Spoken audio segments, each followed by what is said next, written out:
So today we got it. We got to see the quote unquote young and turnt team play together in training camp. We got to see the lineup of Paige Bueckers, Caitlin Clark, Aaliyah Boston, Sonia Citron, and Angel Reese. And it is one of those things where if you guys are watching, so I'll talk a little more about the game.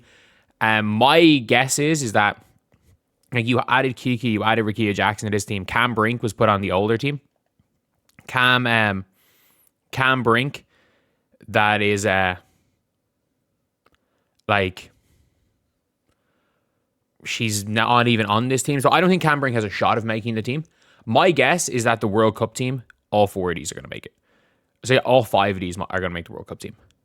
That is my that's my guess, because you can see here, I think they're going to bring maybe a couple of the Olympics. Apparently, Candace Parker was like, "Oh, if they're on the Olympics team, they weren't there. It means that they're guaranteed to make it." And I think it's going to be one of those two things: where they're guaranteed to make it or not make it. I think Alyssa Thomas is not going to be on the team. I just have a weird feeling that Alyssa Thomas, it's kind of one. She kind of got her Olympic medal. That's it. I have a feeling that because she'd never made an Olympic team before that. That was her first Olympics. No matter how good she'd been, that was her first Olympics. So I would say that Jewel Lloyd, done. People are like, oh, Brittany Griner is a guaranteed to make it. Brittany Griner played 5 minutes a game in the playoffs for her own team. Like, it is straight up a situation where, like, she doesn't play anymore. In 3 years' time, Brittany Griner is obviously not going to be on the Olympic team. That being said, you've now got a situation where these players are likely to all make it. I think Sonia Citron is the most plug-and-play player here. Paige Bueckers is the best wing. Angel Reese is the best specialist rebounder. Aaliyah Boston is by 100, might be pushing for a starter spot by come Olympic time. And Caitlin Clark is their best point guard. So I think this is a kind of obvious one. But look, they competed. The fact is that you put all the young players together, and by the looks of things, it was an extremely close game between them and the vets. And it was just Chelsea Gray doing Chelsea Gray things. Like, we all know, if Chelsea Gray just takes over, Chelsea Gray takes over. There's not much you can do. Like, if she wants to just go and take over a game, and she's feeling it. Sometimes there's nothing you can really do about it. But yeah, so obviously we've got the young crew here. And seeing this team play, you got Stephanie White right there. It is still an interesting one to see it. Like, you got Caitlin there taking the ball up, hitting Angel Reese. Caitlin coming off a flare. Handoff into Rickea Jackson. They're obviously trying to work their offensive sets. You got Paige there on the wing. Angel doesn't inbound the ball, probably should have, but Paige Bueckers taking the ball up. So they're kind of, look, this team is running kind of the way they're planning on playing. It's a big shot there by Caitlin. That they are, it's one of those, like, anyone can take the ball up. And we're going to run quite a lot of our sets through bigs almost. Because in fairness, like, when you have got Stewie and AJ Wilson, you can run sets through the big, which means players are going to be playing off the ball a little bit more, which is an interesting one. Again, if you look at the Vets team, like, you saw a lot of wing play from Chelsea Gray. So, and you're seeing, again, Caitlin there as a wing player occasionally. Like, there's not going to be too much when it comes down to it of the of individual, like, isolation play, I would say, looking at the Team USA. And I do think if that's the way you want to play, if you are going to run through a point center, which I don't necessarily think that AJ Wilson's that. I do think AJ Wilson does benefit a lot from a point guard, especially a point guard who plays head up. I think Stewie benefits a lot from that as well.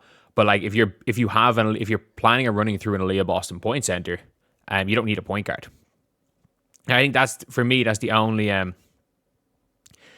only logic for not starting Caitlin is if you're not running a true point guard, like if you're starting an Aaliyah or an Angel.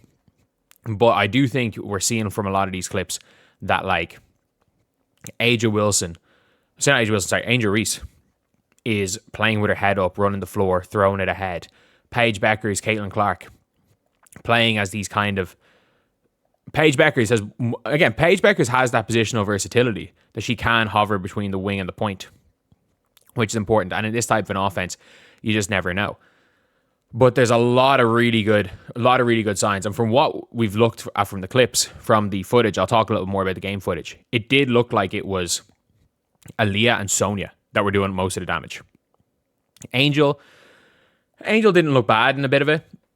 Paige and Caitlin from the scrimmage footage did not look great today. They just looked anonymous.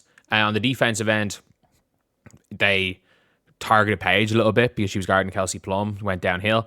But it was just Chelsea Gray on whoever by the looks of things, and she was tough to guard. But yeah, it is an interesting one to see, and like I don't think they will go out with these 5 young players, but I do think this lineup of 5 is. And by the way, Angel Reese and Leah Boston are the same height. They are the exact same height. I will say it is going to be a really interesting one here. Looking at this team, and I do think again, if Team USA are smart, they're going to go and bring at least 4 of these young players. Like I think Citron is people are like, oh, who are the guarantees? The guarantees are Aja, Fee, Stewie, Sabrina. Sabrina, not by merit, by the way. There's not one thing on the floor Sabrina Ionescu does better than Caitlin Clark. It's just she's a guarantee because it's Nike. The 4 of them are guarantees. So you have them 4 as your guarantees. I would then, that aren't at the camp. I have a feeling Alyssa Thomas just isn't going to be there. But I would also put as my guarantees from this camp, Jackie Young, Paige Bueckers, Caitlin Clark, Aaliyah Boston. So that's 8 of 12. And in those last 4 spots, you've got to, like, you don't need that. You don't need much more size. You need kind of, again, physical wings. So you bring a Sonia Citron. I would personally bring Sonia Citron. I'd bring an Angel Reese. Angel Reese is the strongest and most aggressive player in the league. So it's like you bring those type of players, and I think it's hard to lose. I think it's really, really, really, really hard to lose. When you bring in a lineup like that. So yeah, that is pretty much it. That's pretty much it. The quote unquote young and turnt or whatever Paige Bueckers referred to. I'm pretty sure if you guys don't remember that, like I vaguely remember that high school class and that Team USA and that kind of age group they were the catalyst for women's basketball, was that high school class. At the time, it was the reason why it was the catalyst was mostly because of Paige Bueckers and HVL. Like they were the big names. Cam Brink to an extent. And I know Angel Reese was highly ranked in high school. Angel Reese wasn't that big a name at Maryland. Like she was a big name, but she wasn't Paige Bueckers or HVL. Like HVL was the biggest name realistically until Caitlin Clark breakout after Paige Bueckers. But yeah, it's interesting to see all of them there. And it is also interesting to see Cam Brink being put in the vets team. I think she's just there for the experience because Cam Brink, after an ACL injury, you just don't know. And I think the idea of Cam Brink might be better than the player of Cam Brink at this stage.